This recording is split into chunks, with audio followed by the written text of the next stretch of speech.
Okay, so thank you all for coming. We're going to try and keep this as brief as possible, but I want to address this stuff and get the information out there, especially to those who aren't currently here and be able to watch this video later. So, big thing right now, for those of you who do not know, Mini, Units XO, is currently at U.S. Army Officer Training School. He will have very spotty attendance, if any at all, for the foreseeable future. So, with him being out of action, that leaves a certain hole in the chain of command in regards to um, somebody that helps me with administrative stuff, and also the fact that we no longer have reliable access to our own server. Minnie is currently the only person who has access to the server, and while he still does have access, it is a questionable one, and we want to be able to have reliable time to put new scenarios in and reprogram it if there's ever the need to fix mods. Not to mention with the current recent weird problems we've been having with the training map, which I don't know if it's a server issue or our mission issues. So now that I have picked up a new, much higher paying job, we might be potentially looking into getting a new server that is paid for by me from a different third party. We've been exploring different services that do it. Host Havoc has been brought up since it's something we already use for our ARC server, and we have a little bit of experience with it. We've also received suggestions from different units about what servers providers that they use. So we're currently looking at options for a potential fix to these individual problems. And this will also hopefully be able to let us fix the problem where our current server is located in the EU because we borrow it from the ML700, the same guys that do the 40K stuff. We borrow one of their servers. It's in the EU. They won't let us change it. So a lot of our players have very high ping in our own server, even though we are a American-focused group. Second thing I want to bring up is to be the op times. Aaron, one of the more prominent leaders in the unit, is also going to be picking up and potentially picking up a new job soon. However, if he does pick it up, hold on. But anyway, so if he were to get it, even if it's not as likely now, that would make him not be able to attend Saturday ops in the way he does now. And that will not only put a hole in our already very thin chain of command, but we would lose one of our primary people who does fun ops for the entire group. Potential fixes we thought about, because he's not the only one who thinks the Saturday stuff is weird.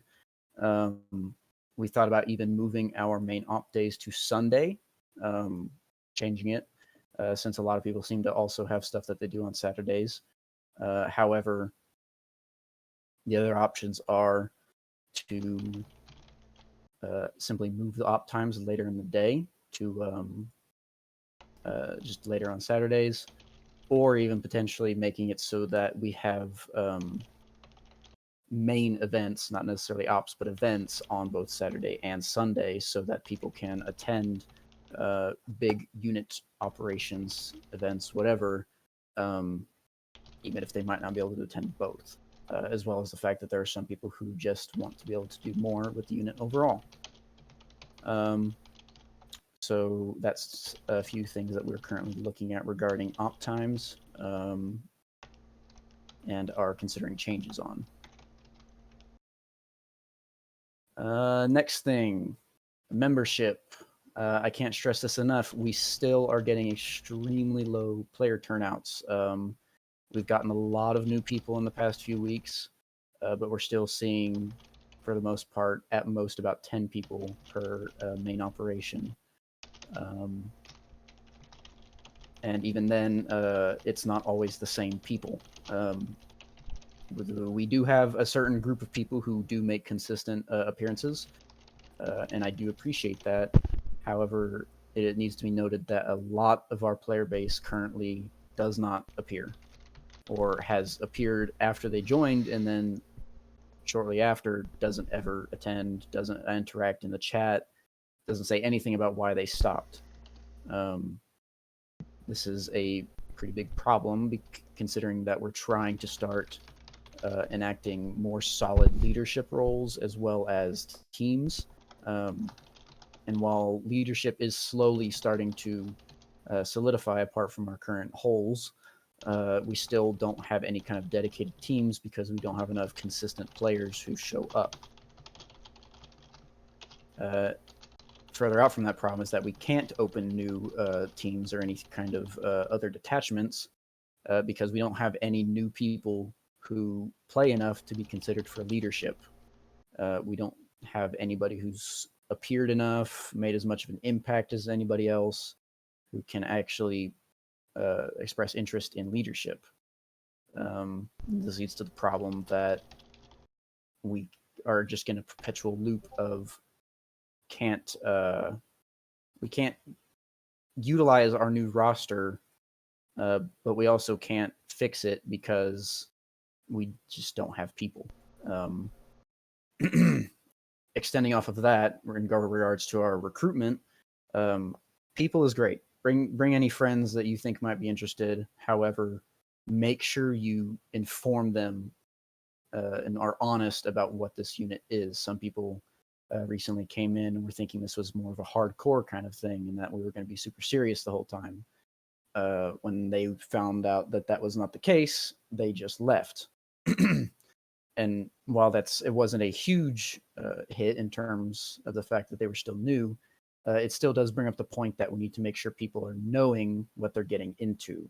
So while yes, recruit everybody you can, convince friends to maybe try the game, make sure they know what they're getting into. And then when in regards to training, we've got mixed messages on how certain things are wanting to be done. For example, basic. There are a lot of people who come into the unit who are not new. A lot of people who come in who have plenty of experience in Arma, and they don't want to do the basic, which is understandable. I've been in a lot of units where new players are kind of pushed off to the side and kind of left in a very dumb position where even if you know what you're doing, you're still just kind of second class. I don't want to do that. I want to be able to integrate people into the unit as quickly as possible. However, I also want to make sure that everybody is treated fairly in how our rank structure works, which as of right now, to even start going up, you need to at least have gone through a basic. So I need to get a consistent thought from everybody involved on whether or not you guys think basic should be something required, or something that is a bit more flexible regarding your previous experience in Arma. Because at one point we did have people who said they were experienced with Arma, however, and so we let them bypass basic. However, when they got into game, they realized that they didn't really have that much in-depth understanding of how some of our mods work and what kind of weapons we were utilizing. So that left them in a kind of strange position where they knew what they were doing but weren't in the know of what they were supposed to or allowed to use. So that's something we need to address. And then certifications, we need to start thinking about, because for example, right now, in regards to certification training, a lot of it, or things like medic, for example, are just kind of handed out like candy. It is one thing to get a medical training. It's another thing to certify somebody for a medic, especially if in the future we want to be able to enable the even more advanced stuff like wound reopening, and stuff like that. So certifications need to no longer be something you can just get, but something that you only get when you want to go into a certain job. So, anyway, what I mean by that is that if you don't plan on going into armor, you don't need an armor cert. If you don't plan on going into air, you don't need an air cert, because when it comes to fun ops, I don't care about your certs. If you want to try and do whatever in a fun op, it's purely up to Zeus and the other people present. So certifications should be exclusively for main ops, and they should tie in with what you do. Of course, there is an exception to that rule, being marksman and RTO. It's never bad to have either of those, so you know how to properly use the radio, or just have access to a marksman rifle if you so prefer. But it's something that just needs to be smoothed out a bit. And then finally, something that was brought up to me is that some people want more weekday events, stuff that I guess can happen after people get home from work, but just schedule more things throughout the week so that the community has options to get together on more than just weekends, whether it be fun ops, trainings, or anything like that. So any suggestions regarding that kind of thing are currently open. So right now we're going to, I'm just going to go over each little topic and see if anybody has questions regarding it. So first thing is anybody have questions relating to Mini being gone / how the server stuff is going, anything like that? I do have a question regarding, you mentioned getting a new server and how you would pay for it.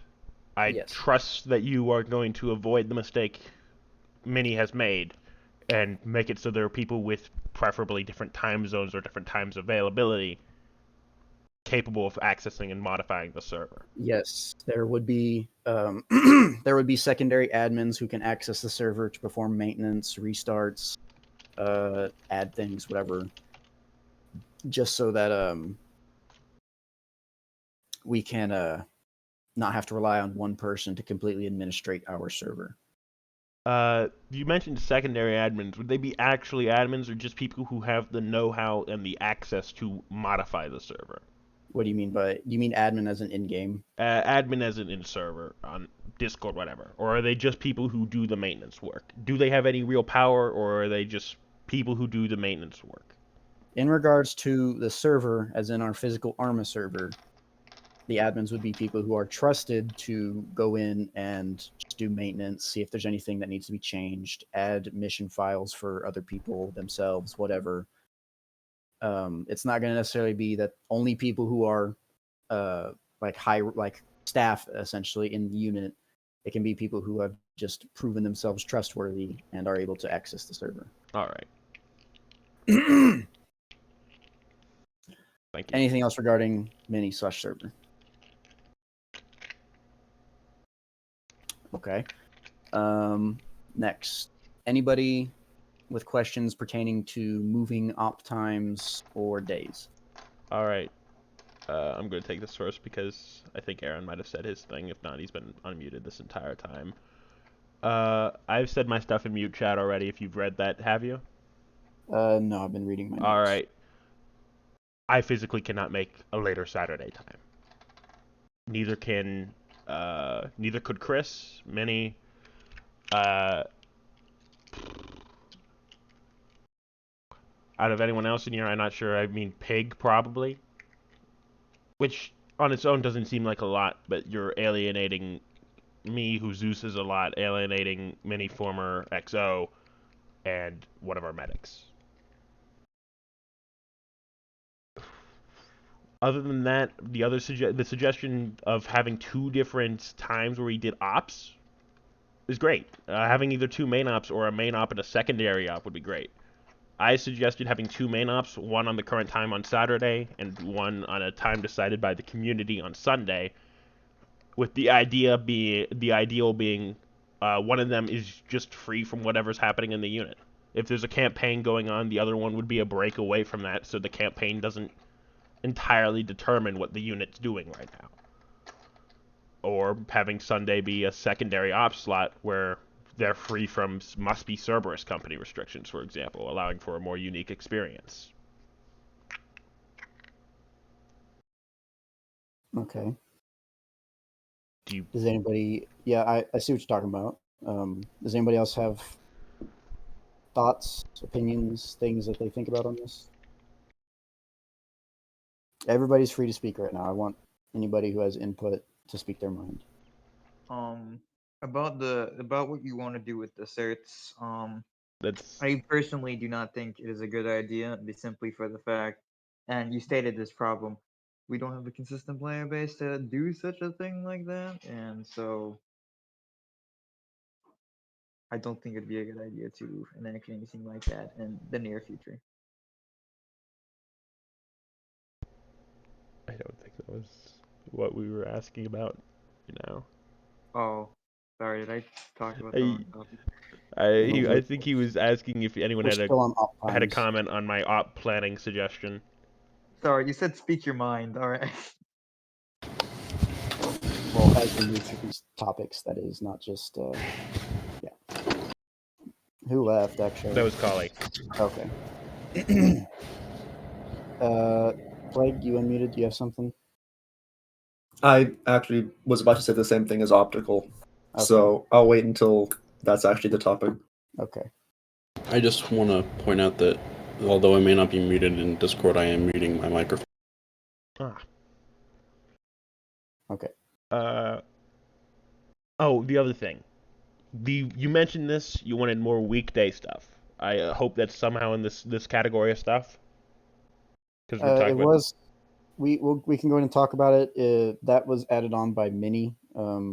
He thought that was something that should be talked about. I specifically mentioned the idea of having like weekday training ops, so to speak. Not ops that are focused on you sitting down and learning things, but instead focused on being told what the ideal thing to focus on for this op is, and then having an op designed around promoting the usage of it.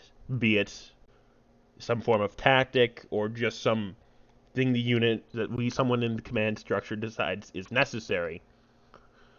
We have an op where somebody sits down, makes it, and then we do that. As a weekday thing, it would probably promote a more coherent thing, a more coherency in the unit, as well as improve performance of the unit overall. Okay. This is my own personal view on things because I feel like it's more fun when things are going well instead of going poorly because we're doing poorly. If things are going poorly because we're just facing a stronger opponent, that's different from things going poorly because we're just not doing as good as we could.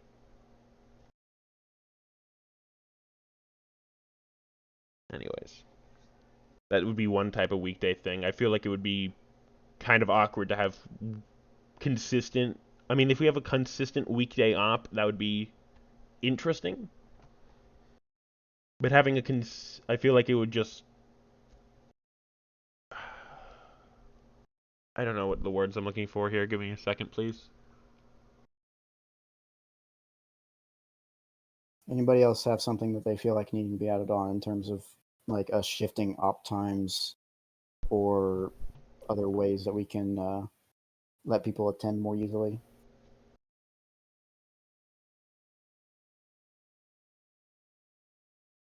Okay. Wow. Sorry, I have something. Oh, okay. I had to tab out of a game and it would be difficult. I don't think we should change the times, but instead we should increase the amount of sessions. Because it seems like a lot of people that are consistent can't do later times, at least on Saturday. Mm-hmm. That's all. Okay. I found the words for what I want to say. Having a weekday op like a weekday main op, for example. Given the way the weekday is, it's going to be niche. It is definitely going to be niche. A lot of our members here are in some form of school. We already knew this, but there are a few people here who have I've contacted them about attending an op, and they're like, "Oh, I can't. I'm in school, so weekends are kind of difficult because of homework." Doing things during the weekday, we would either have to do it at a point where they're either doing work or they're in class for some people, which means it's going to reduce attendance, which is all fine if you're okay with that. But I feel like it just kind of makes people who have those kinds of things feel a little bit left out because it's a community. It's promoted as a community, I think, a community thing where you guys get to continue to hold yourselves over by interacting between the weekends. I've lost my own plot. Yikes. I think I get where you're coming from. However, I try my damnedest. I do. I try my damnedest to try and knit something together that gives something for everybody. However, it does come down to ultimately being the priority of whatever the majority are after. And yes, I do get that a lot of our people still have school, jobs, all that, and they should place that first.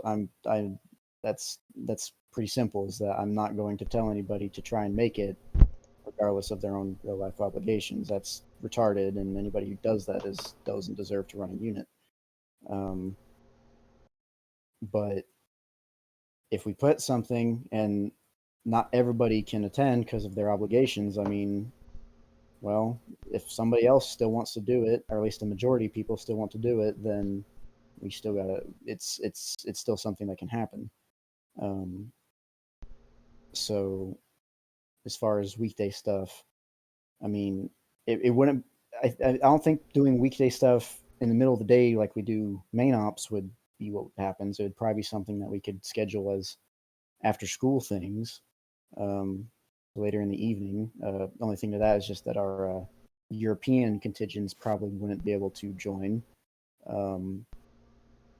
But it's all options right now in just what we're trying to figure out. There's nothing solid yet. All right. I don't have any coherent ideas, so I'll end my points here for now. Okay. So, assuming that nobody else has thoughts on that kind of stuff, we will move on. Does anybody have the questions regarding how membership, low player turnout, how stuff like that could potentially be improved or just dealt with or offset even? Or any questions regarding what the situation is?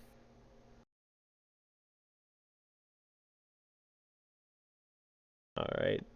I get that I'm speaking a lot here, but no, I waited for if anyone else was going to unmute. Yankee, you know I've been handing you. I put out the Zeus complaint form. I hand to you or somebody in the line of command any specific complaints I get. Yeah. And I feel like there's been a common theme in them. And part of me has a very strong feeling that that common theme is also commonly one of the reasons why recruits are driven away.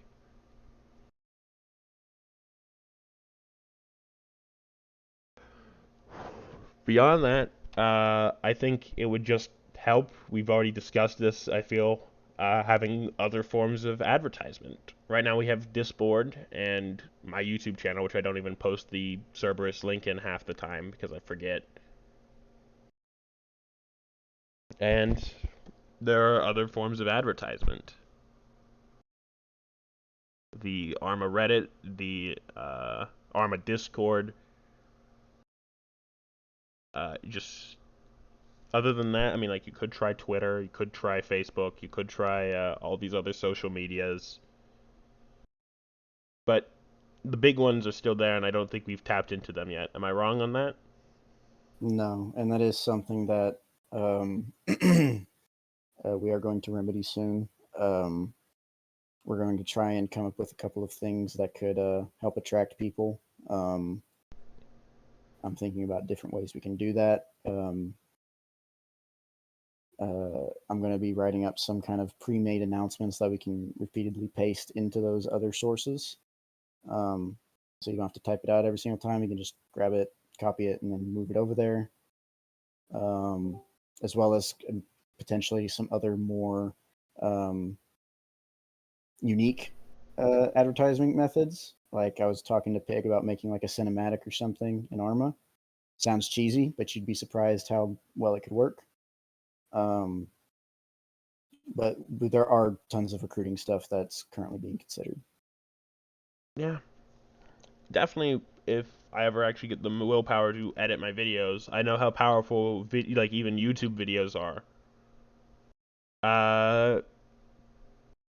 Like the thing that got me into Arma was I think a Soviet one, like either a Remy video on it or it was definitely I don't think Womble's ever done anything Arma, but it's been those like more highlight really type of stuff that got me into Arma in the first place.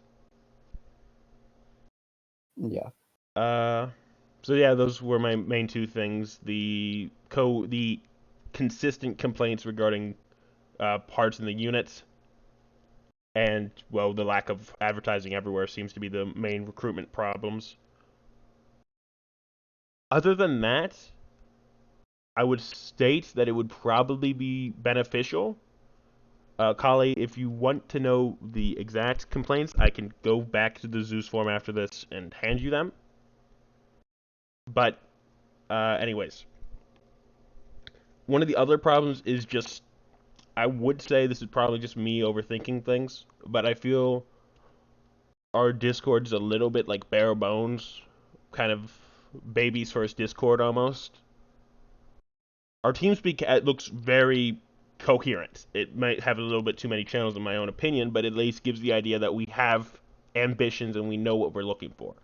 Here, it doesn't really give that impression that we know what we're looking for. Does that make some sense? I feel like that is a little bit nitpicky, primarily because I can't really see like anywhere that needs improvement. Like we've got the screenshots if you want to share stuff. We have media areas. We have more general, just kind of chats. As far as like making offices and stuff is just something that like I wouldn't even say up in the offices in TeamSpeak. here. I would say one. Okay. Probably it would be beneficial. Oh, oof. I'm losing. I'm losing my train of thought here. It'd probably be beneficial on some level to put like a. Actually, no, we don't even have the size for this. So, at some point in the future, it'd probably be beneficial to have like a unit specific chat and a non-unit specific chat, like a chat for discussing things in general, and then a chat for discussing unit stuff, whatever it may be. Right now, we just have general for everything. There's no place for anything specific. If all right, like there's no place for anything specific. Say, there's going to be some change and someone needs to discuss something about it, or like does it change within a squad, for example, or there's no real discussion point for it. Does that make some sense? So more separated chats for different detachments, Uh, or for now, I don't think we need separate detachments entirely needing a new chat, but at least having a distinction between the outside of our Arma unit stuff and the inside of Arma unit stuff in Discord. Because right now, general can be used for both, and I feel like. so should I add, say, just like a unit general to the operations center category? I mean, probably putting it under general channels might be good, but putting it under operations center might also be good. I don't know which one would be better in the eyes. I'm just not entirely sure like what what like I can kind of see what you're going at, but at the same time, like I feel like it's kind of a similar argument to why I created CGC, just the General Gaming Center. One is just for everything, and then this is our ARMA stuff. but we're not. I can probably count on both my hands how much generals actually use to discuss ARMA things in general, rather than to just chat. We don't. That's kind of having. We created the CGC, yeah, for discussing games in general, and this is for ARMA, but people here are still people with friends and lives, so we aren't really treating this as we're going to discuss ARMA stuff in here. Having a place, I probably think putting it in operation centers would be good. For whatever unit things need to be discussed, whatever, anytime anyone wants to discuss something about the unit, we put it in there, and people talk about it there. It pushes us down the road of appearing more, I guess, coherent and competent, I would say. I don't know. I'm not. Oh, I'm struggling because my brain wasn't prepared to talk right now. I apologize.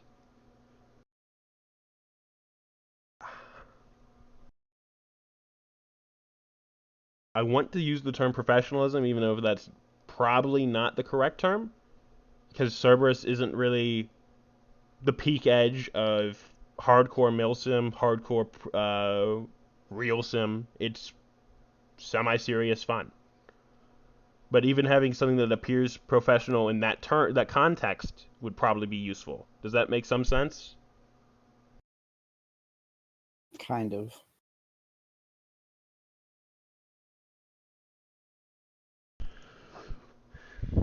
I wish I was better at explaining this then. I feel like you've gotten the gist of what I'm suggesting, and yet I'm still struggling to explain it. It essentially does boil down to getting us along that road of we're a semi-serious unit that knows how to handle itself, instead of we're a semi-serious unit that still needs to make additions to the Discord every so often.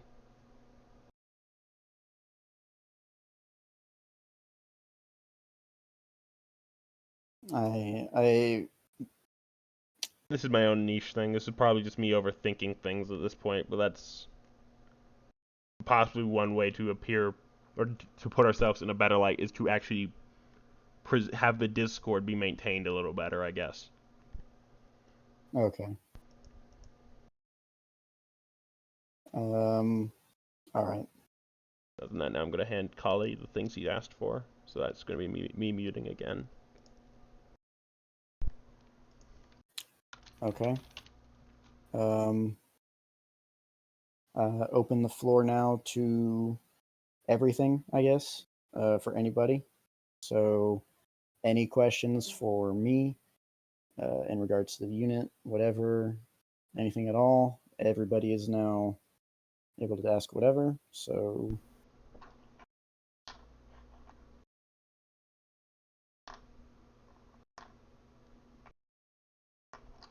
I was thinking that there's probably a lot of people who want to join but that can't work on Saturday, but they do might show up on fun ops more often.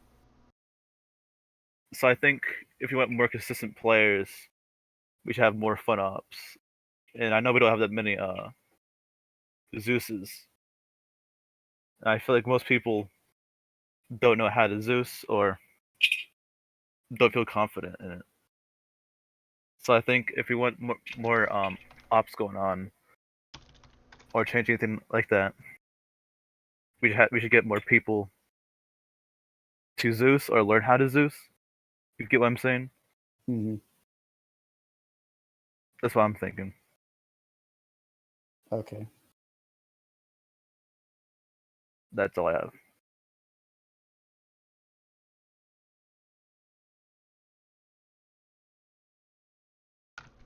Anybody else? Anything at all?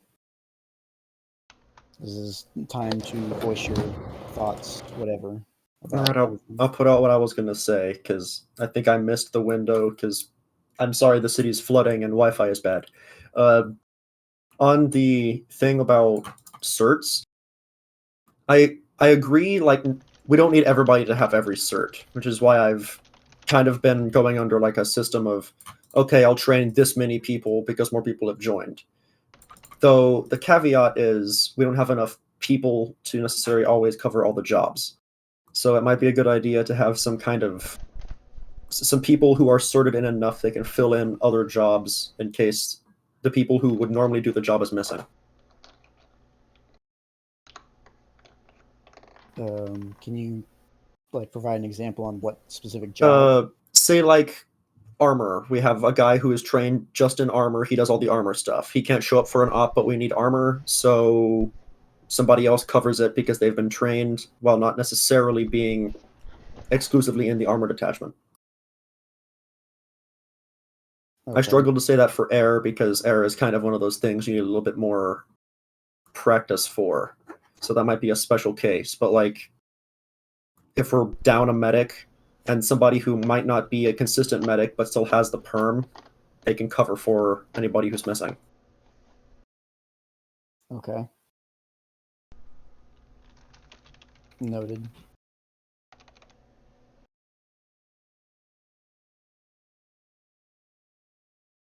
Are we allowed to discuss the ideas other people brought up?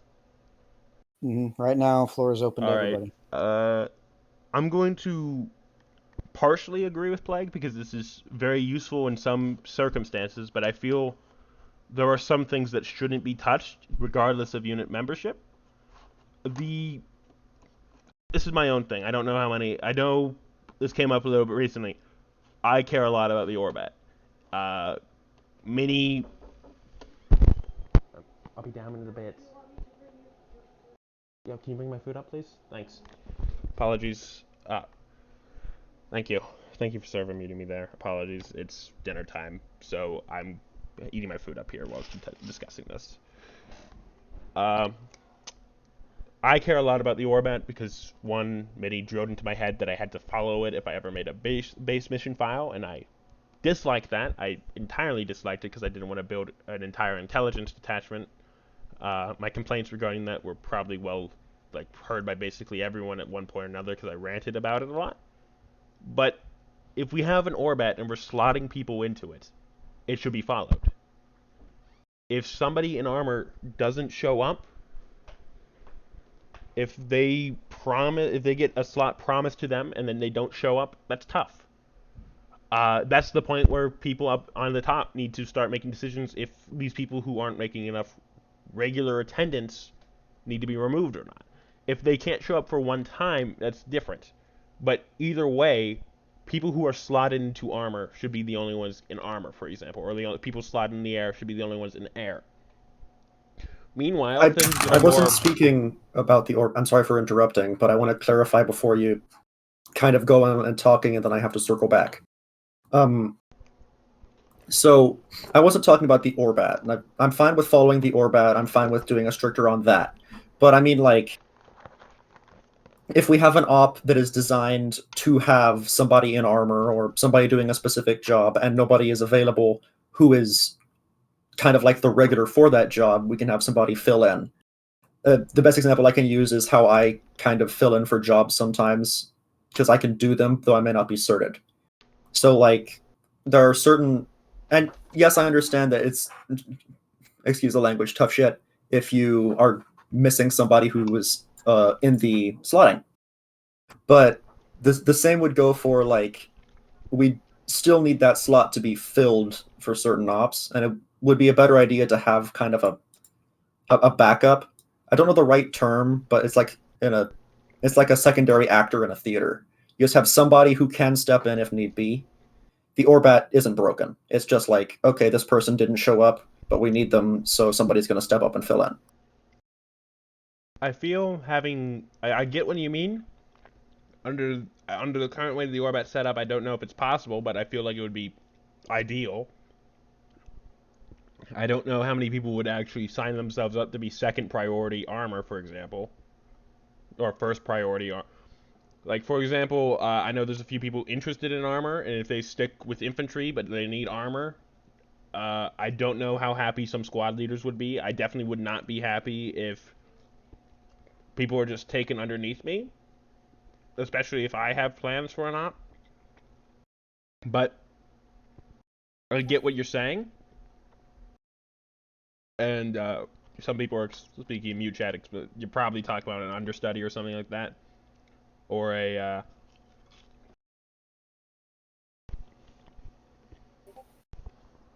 Anyways, I feel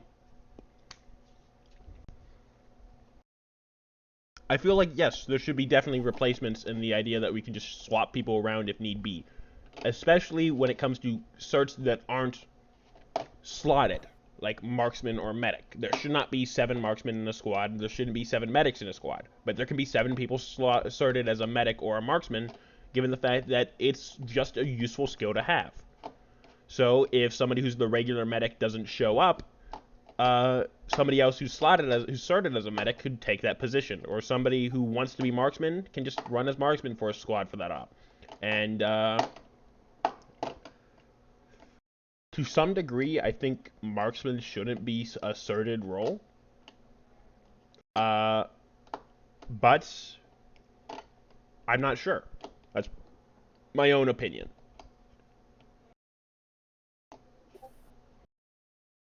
I found the original word I meant. It's a cover actor, somebody who will cover for certain shows that some actors can't do. I've done it before in the theater that I work in. But I can see what you kind of mean with it kind of not working with the way the Orbat's set up. But what I'm saying is that the Orbat, we're essentially taking the Orbat and going, this is a special circumstance because we literally need this person, but they're not here. I feel like, okay, this is going to be the worst response possible for this. That situation shouldn't happen, and if it does, it's someone's bad. When someone's bad, I create, though, it's not, the problem isn't going to be fixed by saying you're bad. Yeah. So what happens if I don't show up and you need a JTAC? Well, you're covering, but wait, you're not on the JTAC slot for our unit. You can't JTAC now because you're not in the Orbat. But okay, I get what you're saying now, and I think I was arguing an entirely different point from what you were saying. That seems to happen rather often between us, and I apologize. I thought you were discussing swapping between entire detachment. Like, oh no, I mean like somebody from recon didn't show up. We're going to steal someone from infantry to fill that position. I mean like an op by op basis. Like, hey, look, this person is trained for armor, but does not do armor on a regular basis. The armor guy is missing for this op. This person who is trained is not a integral part of his specific team. We can sub him in for a single op. I realize how that can be annoying, because like if I, for example, was trained in air and some co-pilot didn't show up and it's like, okay, I'm in air now, I realize how that can be annoying for y'all, especially being like leadership positions. But it's better to have not only the option but the fill-in position possible. So, and yeah, I do understand that I'm not sure how many people if that were to will want to be like a second medic, but it's just like I'd rather have like a catch net in the off chance. If that were to happen, I would start advocating personally for leadership to attend, or to leadership to appear around 2 hours, sorry, not 2 hours, 30 minutes earlier than normal, so we can discuss these things. If say for example, Cal in his air detachment needs, like, neither of my boys have messaged me anything, but they haven't agreed to show up, that's when the rest of leadership can start talking, and we can figure out some suitable fix for that. If we were to start doing that on the ground in the middle of the op, I feel like that would be no. This is, I mean, like, this is entirely like 5 minutes before we're looking for, I feel like, one random person who either can't show up or is having like a major malfunction. Like, example, my city is literally underwater in places right now. So like, oh yeah, no, I'm fine. Oh no, it's just like we're catching some flood shit from storm surges, but it's like we're fine. It floods often enough. But I'm saying more like the the the, the people meeting 30 minutes before is kind of defeating the purpose of kind of what I'm trying to get at, but it does catch some of it. What I'm getting at is like this has happened sometimes in ops where we're 5 minutes before and you are adding everybody who replied. I'm talking having just specifically squad leaders and people in charge of detachments showing up. Well, Those people then discuss, they look at who hasn't shown up, and we figure out if somebody doesn't show up, here are the people we will replace them with.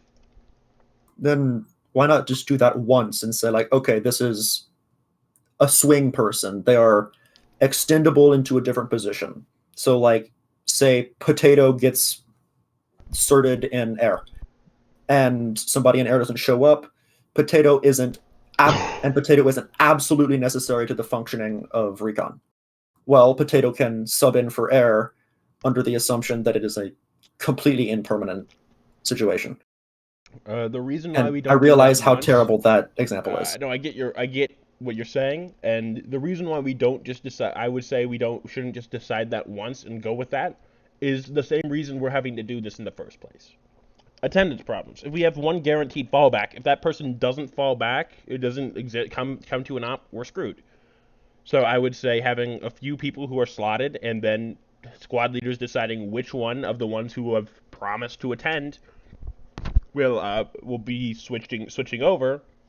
That would probably be best. Even then, it isn't a guarantee because those people could still have technical problems or just have something come up. But having it be decided on the op by op basis that you proposed it would be better than having it be a guaranteed thing. Okay, I've that moment in the discussion when you realize you've been agreeing for the last 20 minutes and didn't know it. Yes. I'm saying it's decided in the op by op basis depending on who shows up. So we have people who are like, okay, this person can sub in for armor. Armor didn't show up. Nobody else can sub in for armor. This person goes in. That's what I mean by op basis. And I'm not saying like it's just like, okay, this person's subbing in for this op. It's actually like we have a system of people who are lined up for replacement. So you've got like a first, a second, and a third. So like there's like no way that all three of them don't show up. So as long as one of them is there, we have that position filled. Yankee, what do you think about this? As a final word, I realize that a three-person example for every position is not going to happen. We don't have enough people for that. But there are important stuff like transport pilots or medics that you would want a backup for. Yeah. Yankee, what do you think about this? I think y'all might be kind of getting a little bit too deep into it. I get both points. I get the entire idea, but I think you're looking into it a little bit deeper than what we currently need to. And we already kind of have the system in place where the people who get put into those special spots are the ones who consistently show up. And of course, like we try and design ops so that things like that are not necessarily essential, because even when we eventually get to the point where we can have armor regularly or air regularly without having to worry about infantry attendance, infantry is still technically the priority in how a mission is designed. So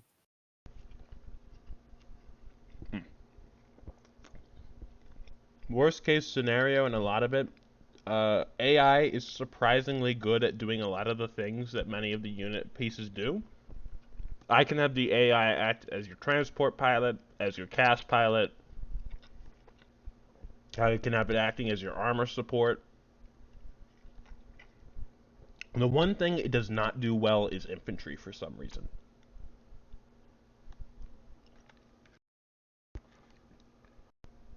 Speaking of this, speaking of infantry, I guess, and certs, I did want to ask you, Yankee, were there any thoughts of limiting the amount of specialist roles, specialist being a quotation mark for what I'm about to explain, in a squad? Like, there's people who want to be auto riflemen, marksmen. Sorry, I'm eating my dinner and it's a little bit spicy. Marksman, auto rifleman, AT specialist, for example. Would there be any thought of limiting the amount of them in things so that not everyone's doing some special role?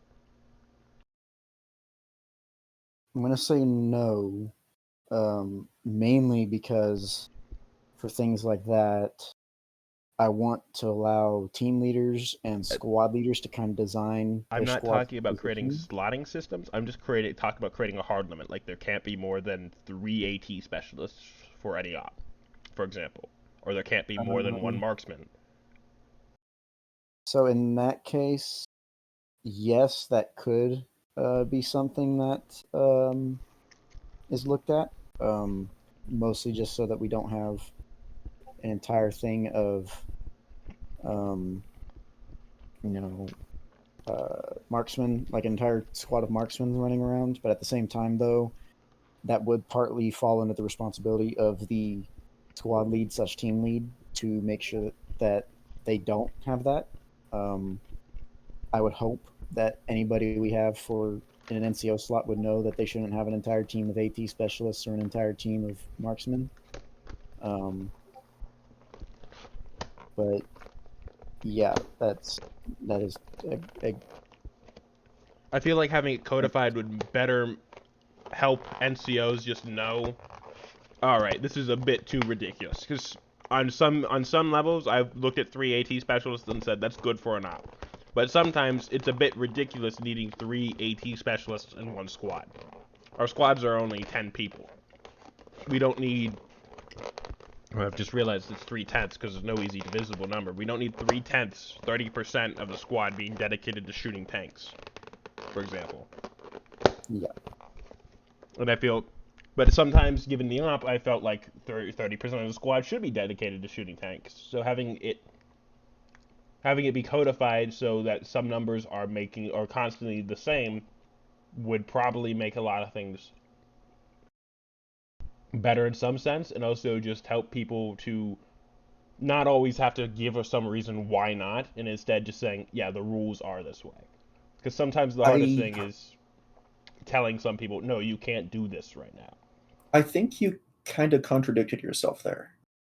You said some ops I think that Some ops I think 3 is fine, and some ops I think 3 isn't fine, so we should have a set limit.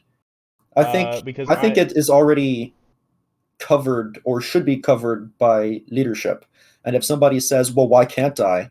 It should just be because we have too many of them, suck it up. Or, hey, look, you should have showed up earlier, bud.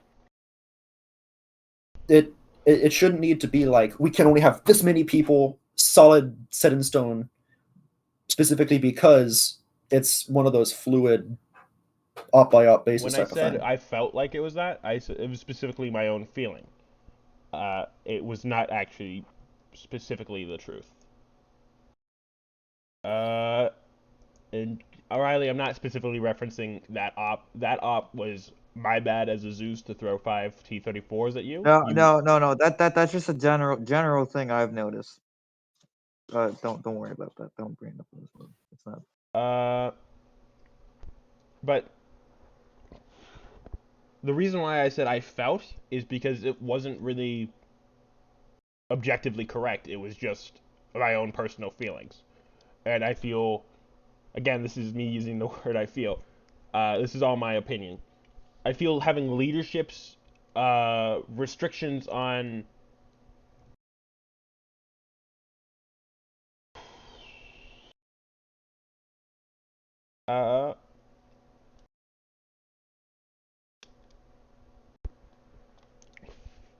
I feel having an actual codified restriction on it would make it so that leadership isn't as fluctual, isn't as based on individual people's feelings on how it should be, and more based on how it actually should be.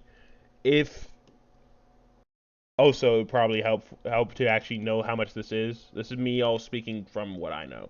Another contradiction, and I'm sorry for being a little bit kind of forward with this, but the idea that it's not about how it feels, it's about how it is. Well, isn't the number that we'd be writing is how much we feel is enough?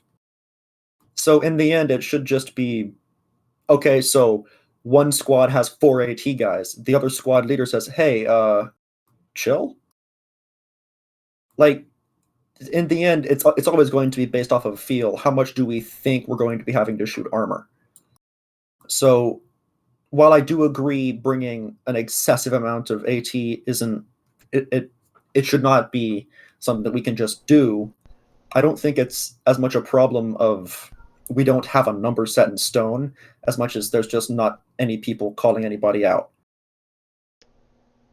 Like the culture should be Counter and argument. go ahead. As a Zeus, I've had multiple people push back when I've told them, no, you can't carry this. Sucks to be them. You made the mission. That's one of the reasons why I'm suggesting codifying it. So it isn't just me speaking about my feelings, but instead me speaking about how the rule is. The rule is what you say anyway. And again, the rule will just be our feelings on a piece of paper instead. It all amounts to because I said so or because I wrote it in a document. So, like, the end of it should just be either you're carrying something and nobody said anything, or you aren't carrying something because somebody told you not to. And you also have to take a little bit of the philosophy from just the enjoyment of the op, and the best example I can use is Team Fortress 2. There is no class restriction because, in the end, restricting what people can do isn't the greatest for enjoyment. So, like, restricting down to just a number like you can only ever have this many of X, then when either it comes that we actually need more than that, we have to subvert the rule, which you seem to dislike given the experience with the Orbat, or we are kind of boned. And if the number is too low, then people aren't going to enjoy doing a job because it's not the job they wanted in the first place. Can I ask something? Yes.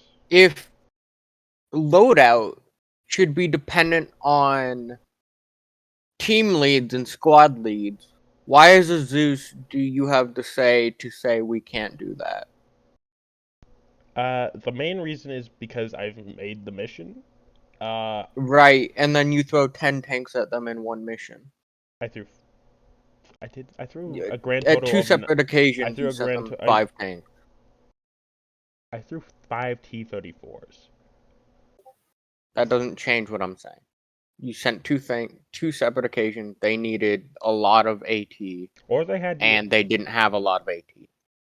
So as a Zeus, I don't think it gives you omnipotent judge over what should happen. I feel like it should be down to team leads and squad leads to say, all right, guys, let's see. We have 2 people with reusables, and then maybe we have another 2 with one single fire. The only person And then I as said a Zeus, the only person I said you should no let to them. to the loadout of carrying a disposable in that op was Kali, who was running as medic. That Wolf. That is not my point. My point is it should be up to leadership what people use, not up to the Zeus.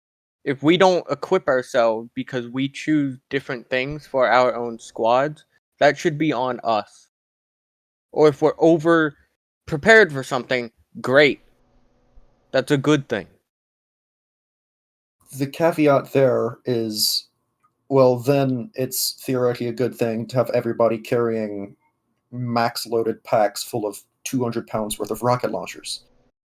So I think Wolf's point is more from the perspective of, like, it's like ridiculous to have, say, a medic carrying a rocket launcher. Right, But that's when I'm trying to team hit it leader from should more say of something. a practicality and a enjoyment of the op standpoint, that limiting people too much just makes it less fun. I get that, And but I feel like not having any limit also makes things very... I'm not saying don't have a limit. I'm saying put the responsibility of the limit on the people. Well, Because the people. how about we make it so you can't carry as Yankee, much as you want? I've got a quick question for Yankee here. Historically, Zeus's have had the final say on what goes on in their op, correct? Kind of. Would you say that as the mission maker, they're the final decider on what's approved for their op? If the Zeus says, for example, for this op, for the things I've laid down for it, there shouldn't be any air because it wouldn't make sense given the fact that the entire area is scattered in AA towers you're eliminating. Would it be fair for people to then say, well, High Command said I could, High Command in this case being, I think it would technically be you or Chris, but actually no, let's say Flight Squad. If I say for logical reasons, as a Zeus, there shouldn't be any air, given the fact that infantry's objectives is to eliminate anti-aircraft towers and missile launchers to ensure that the air invasion goes successfully. Wolf, I don't think this is an apt comparison. Because people bringing more AT isn't mission failing. I'm giving People an example. throwing themselves to death over AA is. Yankee, is it the Zeus's final decision regarding what equipment's actually allowed for the op? If I say, for example, no night vision goggles because logistical problems, making up some bullshit excuse, is that still a valid thing for the Zeus to say? I mean, so my thought process would be that for main ops, people need to be able to equip themselves in a way that's going to let them get things done. And then having those kind of extra restrictions should be something restricted for fun ops. So what you're saying is I ultimately cannot You're telling me I cannot ultimately give any restriction despite lore or anything I make up. Here's a interesting aside, or perhaps it's a dated suggestion, and optical is seen. Instead of limiting, as in just saying you can't carry that, how about we add something that not necessarily prevents you, but discourages you from carrying 40 pounds of medic gear and then a rocket launcher? What I'm getting at is, how about we slow you down if you're carrying 2,000 rounds? I know it's less fun, but it would achieve what you're going for with the you can't have a billion people doing any job they want to at any given time. You have to actually have somebody doing a certain job, so it actually is discouraged to have your entire team made up of AT, because then you don't have any medics. Weight-based speed, as in an ideal world, weight-based speed would achieve exactly what I want. However, I have been in at least one unit which has achieved this ideal suggestion. Although, granted, they also had weight-based stamina. The end result was that I, as a medic, could run maybe 30 feet every 20 seconds. No. There's other methods to the madness. You don't have to have If you turn the off stamina, the medics still will run slower, AT specialists will run slower, and if you make it there are methods of achieving slowing you down without making you have to walk. Because your speed is actually modulated outside of I'm aware. Whether you're sprinting or walking. I'm aware. Doing this, it's either going, the way I see it, I don't think there's a sweet spot. Either it's going to be too noticeable and going to annoy people, or not noticeable at all and it won't have any influence. The speed changes that I have noticed with weight-based speed as is in any unit I have been that has had it without stamina, which is just one, it is so unnoticeable that I could be carrying 100 pounds worth of equipment and the person running next to me could be carrying 80 pounds of equipment and there's no noticeable difference. 60 pounds of equipment, still not really that noticeable. If we were to race, yeah, they'd win, but in a firefight, it's almost non-existent. That's why the difficulty here is, so this idea has no sweet spot for you, and your idea has no sweet spot for me. So the world is bitter, and we're all disagreeing. Yes. I'm just trying to propose a middle ground of at least doing something that isn't a hard and fast rule. Because I agree with Yankee that maybe FunOps can have a limitation on like the sheer amount of something you can bring for certain things. I don't think it's a great idea to have 5 people with XTSs. Conversely, in main ops, a hard and fast rule serves nothing but to bite us in the ass later or make people angry now. So in the end, the only person who it makes happy is the Zeus because they got exactly what they wanted and everybody else is angry. Okay, statement. I know I'm late to this whole shebang, but so correct me if I'm wrong, because I heard lore and what makes sense and this and that, and I just wanted to make something clear. I don't know how many of you know how not regimented special forces are. The whole point is you bring shit based on what you're supposed to encounter, which I very much agree for a main op. If it should be down to the squad leads or whoever. Really, ideally, you should police yourself, because if you're bringing What is the lore of 5, Cerberus Company? Are we a as company? far as I understood, I do not think we're special forces. That is what I was led to believe. So otherwise, we shouldn't be bringing this much of high-tech nod, high-level helmet cams, none of this shit. You think your infantry has this stuff? Have you lost your damn mind? I definitely do not think we're special forces.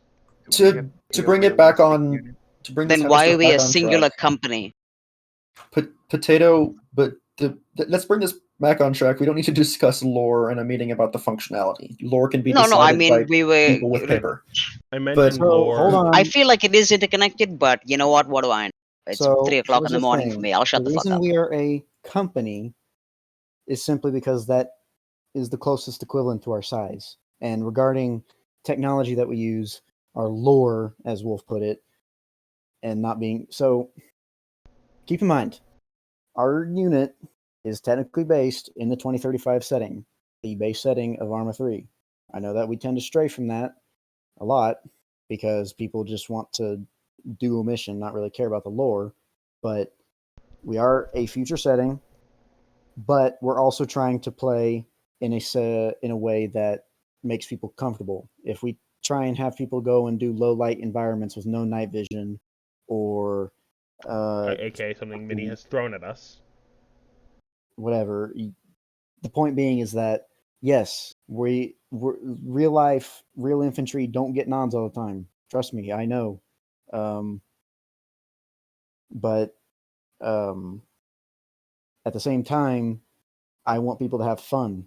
I try to express it all the time. This is a semi-realism unit, not a mil sim. I get that those words are very interchangeable to some people. To me, there's a difference. For me, there's 3 basic levels of an armor group. There's a casual group, which is more or less just a bunch of friends playing whatever tickles their pickle that day.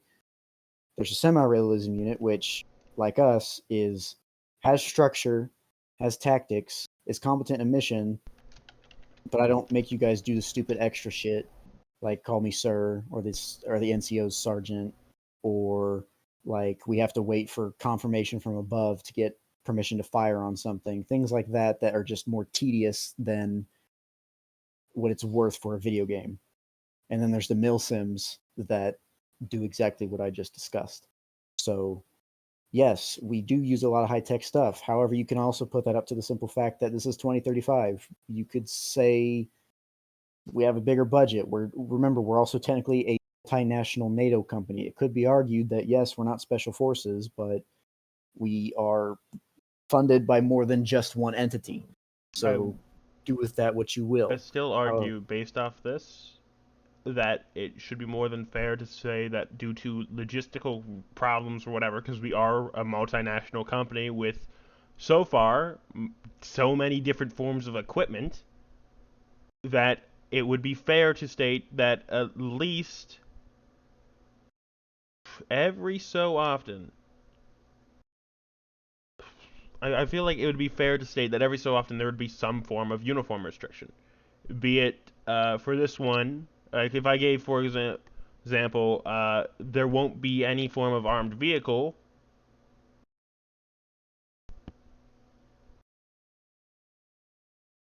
I feel like that should still ultimately be like a Zeus decision.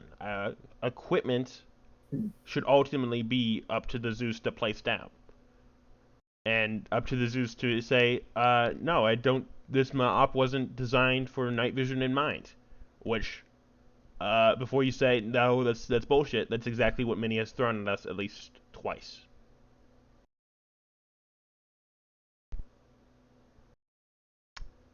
I am basing that statement off precedent set by our original Zeus. I don't think either his ops were as bad as you make them out to be, or that we should follow that precedent. So here's the thing. Here's my philosophy. A Zeus, his and this might sound like a dick thing to some people, but a Zeus's job is to make sure the players have fun, not that they have fun. I sometimes go through ops and I am miserable the whole time because of what That I'm makes sense. having to manage and micromanage and make sure everything goes right.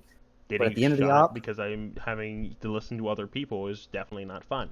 But I'm still stating that the Zeus should be able to set the restrictions for the op in some way. If a Zeus builds the mission file with certain things in mind or certain things not in mind, they should ultimately kind of have priority in saying that. If the op becomes extremely easy, if you have too much AT, because people can use AT on things that they have to instead make strategic choices on, I feel that would be a fair thing for the Zeus to decide. Like if during your Operation Sideswipe where you had that convoy, if you said that we could only have like so much equipment to destroy that convoy with, I feel like it would have been fun for at least few people to deal with the limited resources to eliminate that convoy. Granted, I crashed, so I actually didn't see how you guys dealt with it. But I know at least 2 vehicles were exploded, and that it was dealt with rather quickly. We did have limited resources. You had a grenade launcher. Other people had. There were I explosives placed on the had no ground. ammo for it because of you. I'd like to mention, in the case of the several T-34s, while they were dealt with quickly, we did have a squad or so get wiped I completely. do want to state that partially that was due to the ace medical settings.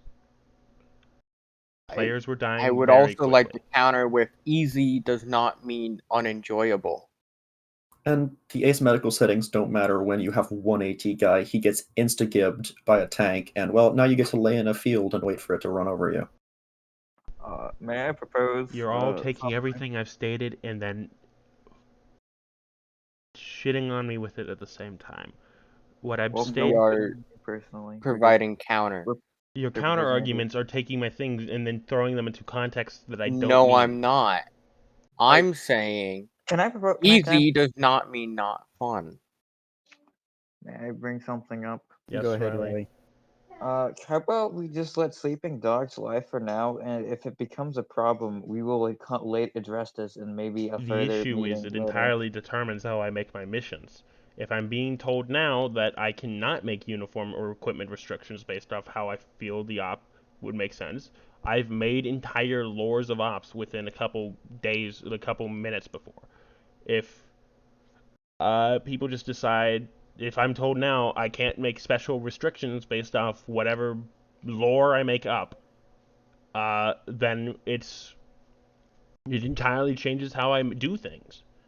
If So I I say, would for example, I don't want, for example, with the Malden Paradrop op, I said I don't want you guys carrying heavy equipment personally when you drop. I want you guys putting that stuff in boxes. Granted, I didn't really act on it, but if I say I do that op again or do that concept of an op again, Now that we have backpack on chest, it's a lot different. But if I say because of that, I don't want you guys carrying something bigger than a carry-all, or I don't want you carrying something bigger than an assault pack, I feel I don't know how realistic that is. Potato probably has more knowledge on what a paratrooper actually carries than I do. But if I say I don't want you guys carrying too much weight because it'll be dangerous for the drop, whatever bullshit reasoning that may be, regardless if it's too realistic or not, I feel as a Zeus, my ability to decide if I can tell that or not will affect my ability to make ops or not. See, I don't think we would be discussing this as a problem if the restrictions were generally pretty light and pretty See, I don't. um Can I? yeah. So I think generalized restrictions like that is fine, but when team leaders, again, I feel like the responsibility of who has what should be on team leaders or squad leaders. I did Okay, not argue. and then after op, if you think there's a problem with it, guess what? There's people you can talk to about that and try to sort that out. Except, But the responsibility should be on the people, not you, to micromanage everyone. Okay, so we were That's partially agreeing for most of this, but somehow we managed yes. to disagree. Well, no, I think I disagree might have that you missed. shouldn't be able to be like, you guys have too much AT. I was arguing. You can't. These All right. people, these people, these people can't have AT. I specifically the only person I've said can't have AT was the medic. I remember you listing multiple people, but okay. Okay. I do not remember. I'll give you it. This It's might fine. be me being a dementia patient. I Um, only remember listing the medic and I listed the medic and the auto rifleman. I did not want the medics or the auto rifleman carrying AT. Right. So I'm fine with, at least me personally, I don't want to speak for everyone else, but say the op itself is we're para dropping. It makes sense. We can't have fucking 5 auto riflemen and AT specialists, right? It makes sense we have to go light. But the micromanaging is when I get a problem. Then we were I feel like that should be left to people, not God. Then the rule I made there was just because I don't think there was any restriction actually on medics or auto riflemen carrying AT, and they were. That's the only reason I said it. I do agree with you and everything else, and it feels silly that we had this argument now. The Zeus having the power to make generalized restrictions, and then team leaders and squad leaders making the actual who carries what would be very much important. Also, Plague, I see what you're saying in chat. I do not know if you can simulate breaking your legs because you carry too much weight. If that is a feature, it's hyperbole. I'm not using the same diction that I use speaking while typing. It's more kind of trying to get the point across through being extremely hyperbolic. I get the instead of making a rule to simulate it, just add it. At some points, it's great. I don't know if you can simulate it specifically with the paradropper example, but if there are things where you can instead simulate it, it would be pretty nice to simulate it. I agree. I just don't know how much more fun or less fun that would be instead of just being told, don't do this. Being told don't do this is really unfun in the moment. Yeah. And if you figure it out yourself, it's like, well, that kind of sucks. Yeah, but I feel like some people, if people are, somebody mentioned earlier, and I don't recall who, but have people police themselves or have other people police them, but don't make it just, okay, screw you, you can't do this. Make it actually add the reason why. So they don't have to say, because I said so, it's because you're going to get fucking left behind, you weigh 500 pounds, I am not going to slow my entire squad down to help you. That is why I brought up the lore so people know what to bring, because ideally that lets you set restrictions without setting restrictions. But apparently, because it's like 4 a.m. for me and I woke up for this godforsaken fucking it's a bell end thing to do, so don't mind me. Tato, why did you wake up just to come to this at 4 a.m.? Because I've been sleeping earlier anyway. Thought if I'm gonna wake up like an hour earlier than I usually do, why the fuck not? God damn it. Okay. Anyway, back on track. We've gone off on a pretty long tangent here. But ignoring that whole just pile of whatever that just was, does anybody have questions about the original purpose of this meeting? The one final question regarding the original purpose of this is, I guess, do you want training for the unit? Like, okay, oh no, I did mention a few things. You asked about basic training. I'm going to give my opinion here because I hope that I'm free to give my opinion here right now. Am I? Yes. Basic training, I feel, even if it's mandatory, for veterans, it should be waking up the muscle memory, getting them back into it. It should be able to calm the entire thing down to a 10-15 minute talk. For new recruits, people who have just installed Arma, it should probably be around an hour 30 to 2 hours. It should cover keybinds. It should cover basic radio etiquette. It should cover probably some of our some basic weapon demonstration for people who are entirely new. But we don't have that many we don't have any special weapons. So really, it should just cover the procedure for AT. Maybe show the difference between the different types of things between, like, say, a assault rifle, a like an auto rifle, and then a marksman's rifle, for example. But it shouldn't take that long. And frankly, this is just my addition to it. Basic training on the training server, kind of bad. It's way too spread out for anything to. The map itself is not centralized enough. It focuses too much on each cert than it does on the core basic training. Ideally, you would want, like, the basic training map somewhere condensed. Places that come to mind are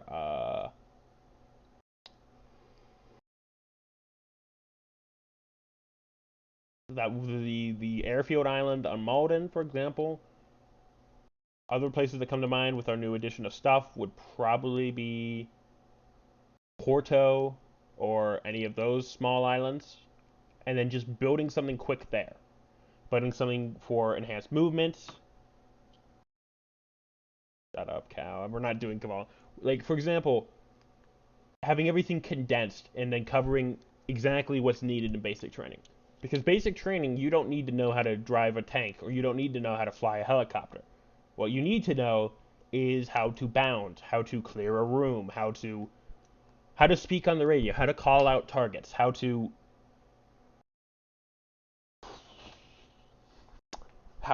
maybe even how to build a kit. I don't know if building a kit's really important. Having it be non-building a kit, again, this would probably be useful with an ace arsenal, because then you can just give someone a basic kit, they can train with it, and then they can go build off on their own. Anyways.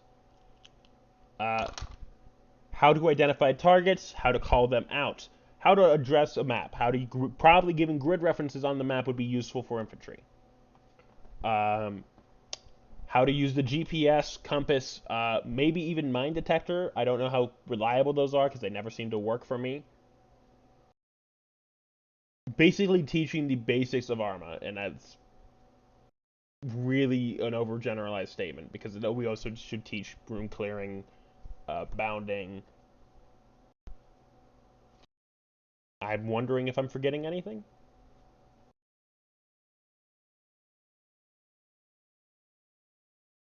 But yeah, having it be that way where, alright, I guess I'm not forgetting anything. But having it be that way where veterans can go through it, breeze through most of it in 10 to 15 minutes of just waking up the muscle memory, getting sure they're back into comfortableness of it if they haven't played Arma in a while, making sure that they understand or are on some guaranteed level of competency for the unit, and then they're on their way. For new recruits, people who've just installed Arma, they go in, get everything fixed up, change their key bindings, learn all this stuff, and then they're good. They're on the same level as, where anyone else would be if they just joined. Does that make sense? It does, however, I still don't see the whole problem with the current training map not being centralized. Like, The current yeah, training map does not have a room clearing. It does not have a set. I would either need to drive them around or teleport them to get to anything functional for room clearing. The close quarters combat center near Camino or whatever it's actually called is, I feel, bad for several reasons, like the fact that the buildings are destroyed. Ideally, you do not want to be clearing destroyed buildings for many reasons, including the fact that the AI will shoot you through the openings in the wall before you can even have a chance. Destroying buildings is just not nice. Beyond that, the room clearing is so much further from where the spawn is that I'd have to teleport them for sure. No. Yeah, There's literally a mount town in the city next to the airport. that is still far enough away that it's not a quick sprint. That is a teleport or a quick drive. I feel like it only serves to increase training time when it doesn't need to be. And beyond that, Mount Town is too big. Room clearing should be pretty feasible within a 2-3 house, even a 1 house. Just That's one. why there's a shoot house right next to it. All right. Then I guess that removes that point because I haven't examined Mount that much. But I still feel it's too far away from spawn, and given everything else, it's more useful as a cert training location than a oh, the other reason. This is where I'm coming up again. The way that the training works is kind of wacky. 2 out of the 3 zoo slots are occupied by 2 people who aren't guaranteed trainers. Only 1 slot does not have a guaranteed position. You and Mini take the company, CO, and XO slot basically every time you're on that server. Those are the 2 zoo slots. The third one is range officer. Or range master, or whatever it's called. This means that 2 out of the 3 slots are taken by people who may not be training. In fact, many times I've been on the server are not training. There's no reason. Frankly, there's no reason for that. Having it be simplified for just having trainers in 1 slot and then trainees in every other slot. For basic training, at least. If you're doing unit training, yeah, having the slots is useful. If you're not doing unit training, there's no reason for the slots. Training does not care whether you are a private in 2nd squad or your 1st squad leader. If you're getting trained in something, you're being trained in it. That makes you a trainee. Would you agree with that? Having training maps have different slots rather than just trainer or trainee, I just feel makes it pointless. Does that make sense?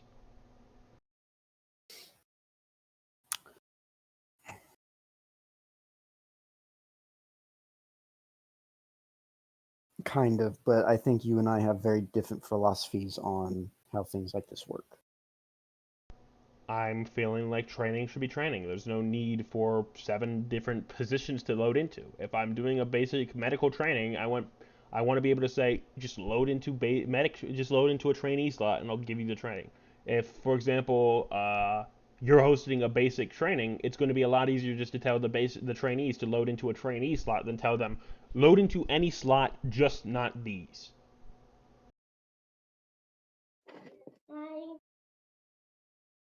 Thank you for unmuting just to show a child, Riley. My bad. It's no problem. Yeah, this you've asked me to I asked to voice my opinion, and my opinion is that the current map is too spread out and it's not optimized for basic training. I don't even know if it's optimized for certification training, given the way that the loading in system works and how you and Mini take up 2 of the trainee slots, meaning that there can only be 1 training at a time. Unless somebody specifically gives someone zoos. The way it's designed is based entirely off my previous experience with units where they didn't even actually have multiple Zeus slots. They only had 1. And if somebody was doing training, it didn't require Zeus.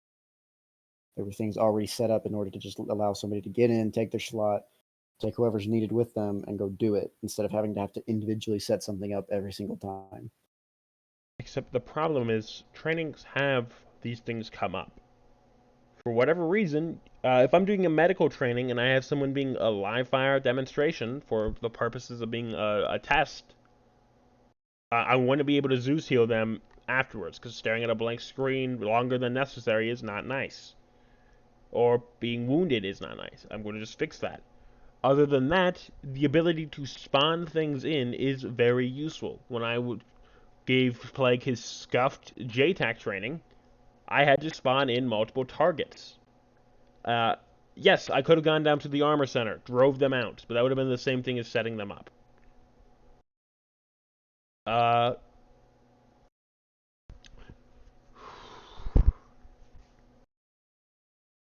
With air, you have to specifically spawn targets, do you not? Cal?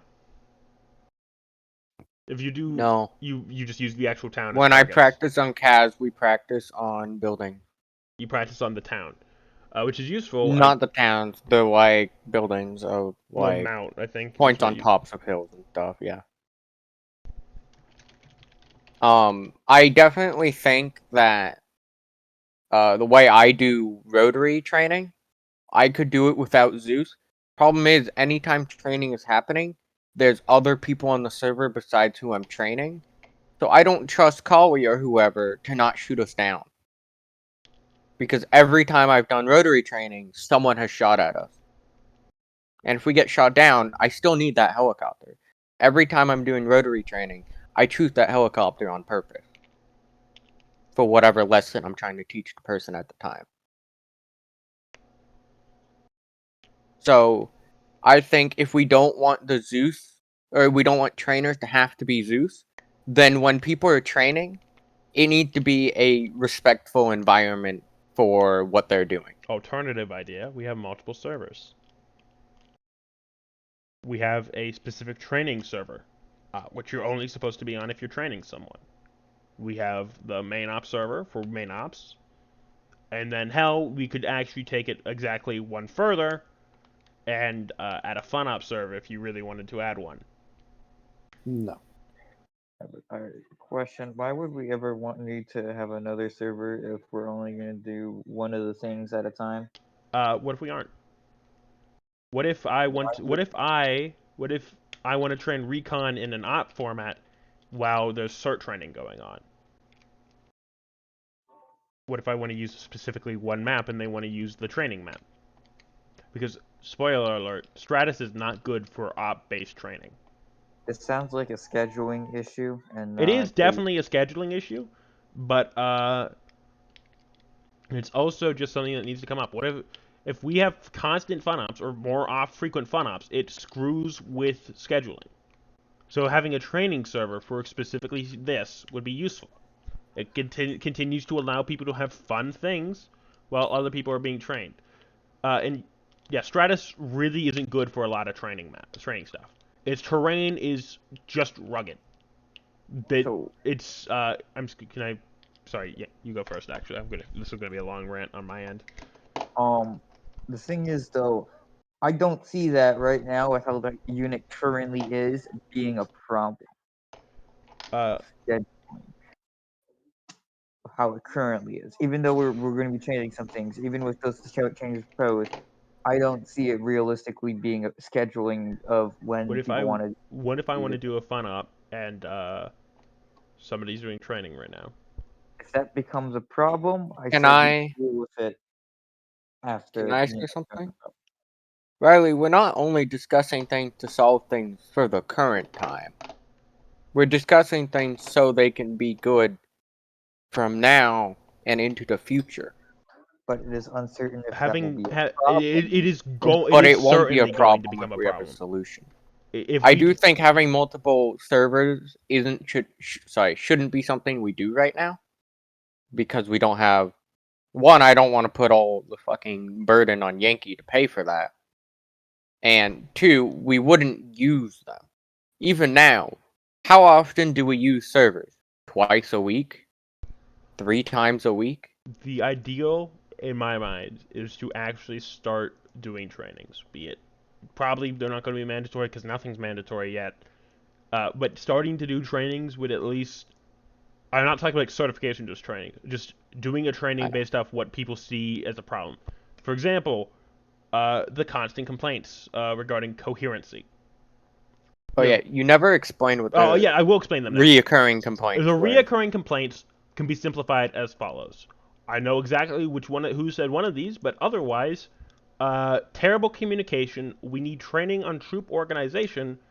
There's one complaint. The next one here is there needs to be universal training for everyone, including language and terminology, weapon conduct, safety, and how to move as a unit.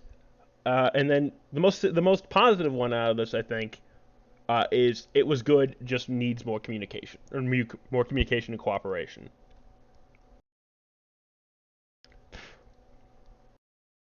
Those are the three that I have listed here. I've gone back through here and fuck. There was the big one regarding my SCP op. I sent that one to Yankee. It can be simplified to the unit's command wasn't active. When it was, nobody was listening, and overall coherency was bad. That's now around that. There's around 4 complaints over the process of around 3 weeks or so. That is just people being unhappy with the amount of coherency the unit has. Which is why I feel training is going to be probably going to become more necessary as the unit gets bigger.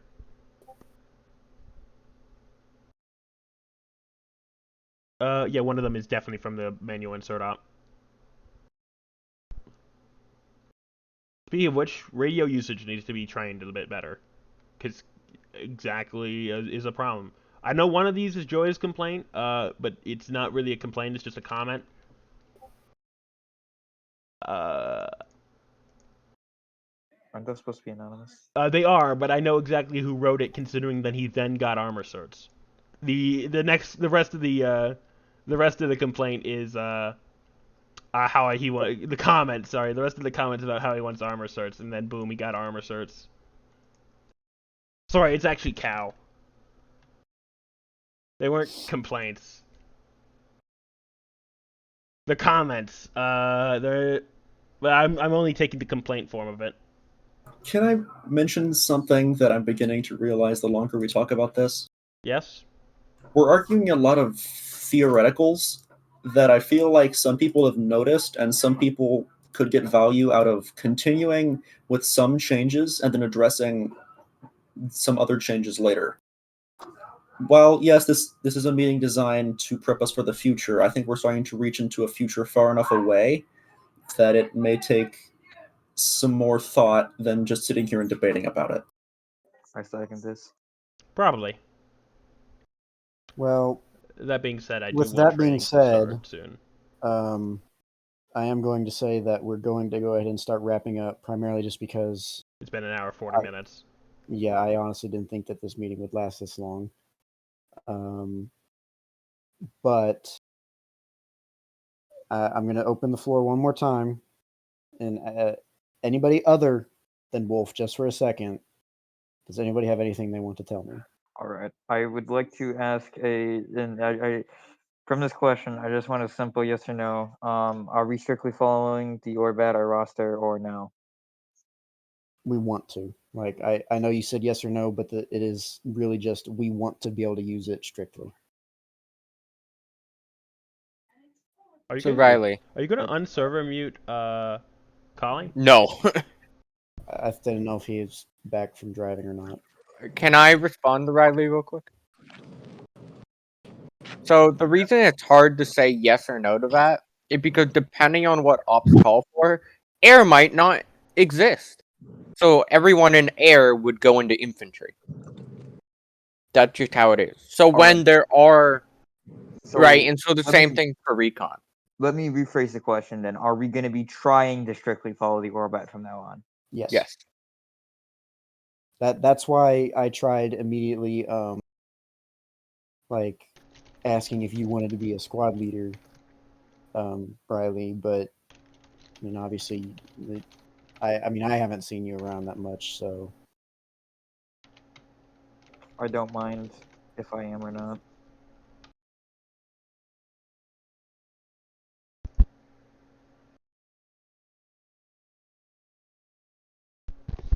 Anyway, that was all my questions. Thank you. all right. Well, if nobody else has anything to say, then I will Actually, consider No. this. Nothing that needs to be on I- the video. I am going to say one more thing because you mentioned it, and I just realized you mentioned it a long time ago. To be fair, Yankee, our medical system is basic AF. Medical certs right now are getting handed out like candy because nobody needs to know anything about them. I can teach people how to patch themselves up, and boom, they're already solid enough to know how to be a medic for this unit. But also, if we turn on advanced, which is definitely going to be strange, it's going to be quirky. But if we do that, I'm going to train basically. I'm going to add medic cert and then personally train all the people who have done advanced. I will literally go steal some advanced settings. The things that I'm experienced in is probably a little bit increased blood loss, wound reopenings, bandages actually having different variables and variations, which are important. Shock from things that aren't fatal blood loss, and things that make the medic's job actually more interesting than just, okay, this guy's lost too much blood, he needs CPR. If you do enable that type of advanced thing, I was literally going to just go at every medic and then sit them down and train them. I personally feel like having advanced right now, given our medics' attendance and the fact that we have one guaranteed squad medic, is a bit yikers. I'm not going to lie. But turning on advanced would definitely be interesting. Why don't we turn it on for an op and see? Uh, As soon as I can already do. Preferably, we're going to want to do it 2 weeks from now when it isn't Aaron's op. So if it doesn't go bad, it's not bad on him. But, Oh, yeah, I'm not suggesting like we implement these changes now. That's but not a great I idea. definitely think having advanced medical on, not full advanced where you need to actually like intubate your patients or whatever. I don't know what actually full advanced contains. The cat stuff or whatever it's called. Stuff like I think it contains airways and stuff, Yeah, which I is definitely do something not want. I'm not even experienced in. I do not want to start managing airways. You guys got shot in the lungs, tough shit, suffocate. I don't think anyone here wants to like learn how to actually like deflate a lung and all that bullshit, or however you actually have to do it. But the advanced medical, damn cow, guess you're gonna die. No more collapsed lung bullshit for you. But turning on advanced medical maybe 2 weeks from now when it's no longer Aaron's op, I feel like it would be interesting. Hell, if we really wanted, we could Yankee, you could amend my campaign suggestion to include advanced medical as a test. It's not that long of a campaign, so solid basis for seeing how advanced medical would work. Maybe.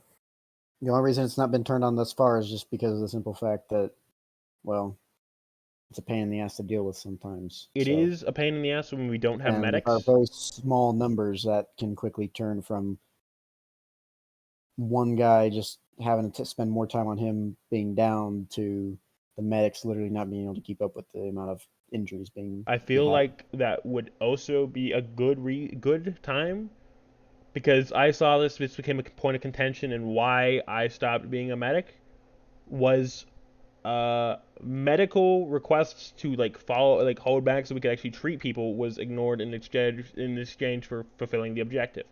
Given this, probably fair given our medical settings, but if we have advanced medical on, that kind of becomes the opposite. People are going to start hanging back to be treated rather than forcefully clearing an entire building. With the addition of that and the experiment I did with manual inserts, which we found out air manual inserts are pretty good because Cal's a good pilot. they went far better in that than the debut where the SSC were there. Shut the fuck up, shut the fuck up. But that went great. Having manual inserts to punish being too reckless, and then having advanced medical as a form of continuing that you guys, every life is precious, and you guys are more effective being alive than dead, is pretty useful. I think a change that could be made now, which I think a lot of people would agree with, is dropping the insta death thing. Yeah, dropping Because advanced that would make it a lot more interesting for medics to have to patch somebody up who's been shot several times instead of just, well, shit, we can't fix him. Respawn, bud. Well, the thing there is that it's really hard to find an in-between on the settings that's not making people fragile as a turn fucking off handkerchief. aces make it so they get downed first time instead of killed. It's always going to be better. Having Well, them it's not that, it's finding the medium between somebody being able to literally be a living tank and getting knocked down when somebody sneezes on them.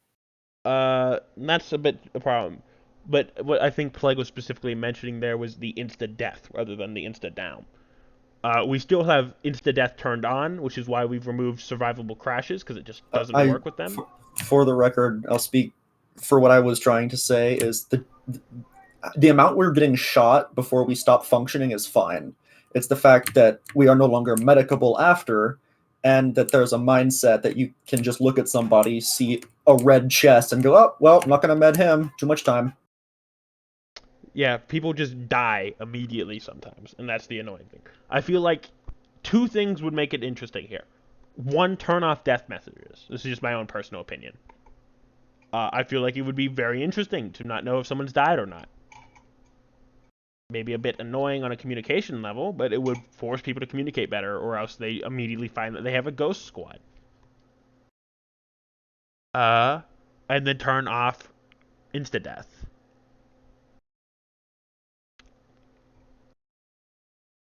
I'll fuck around with my mission files settings. All these things will be taken into consideration, but I have dinner ready, so I'm going to be wrapping up this meeting.